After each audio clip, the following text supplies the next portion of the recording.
So you went there for baking and pastry. It wasn't for Correct. culinary arts. And Correct. so what was day one? You had to get your uniforms, and they gave you a toolkit, and then you went to class. Did you have labs first? And what was that class?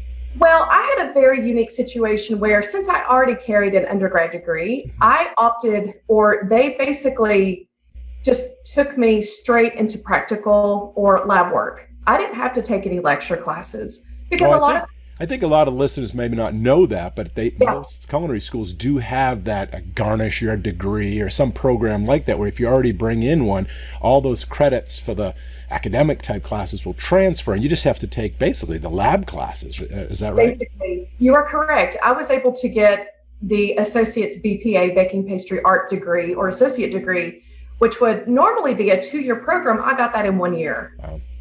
So, I mean, it's not good or bad. It just was my situation. And I was quite grateful because I was an anxious little Nelly to just jump in and, start working with my hands for And you get to sure. save that tuition, and you get to get back out into the workforce quicker. And so, Absolutely. Yeah.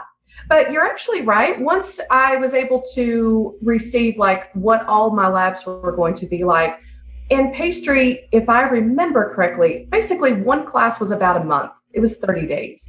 Whereas in culinary, you have 7-day classes and then you switch and stocks and sauces, and then you went to knife skills and, just garmage. Like it was very fast learning. But for us, it's a little bit more intense on learning, proper batters and just all the different bases for meringue, buttercreams, simple syrups, like just a ton of stuff. So I was in my first baking and pastry class, which was actually just cakes, buttercreams, and syrups. I believe was my first class.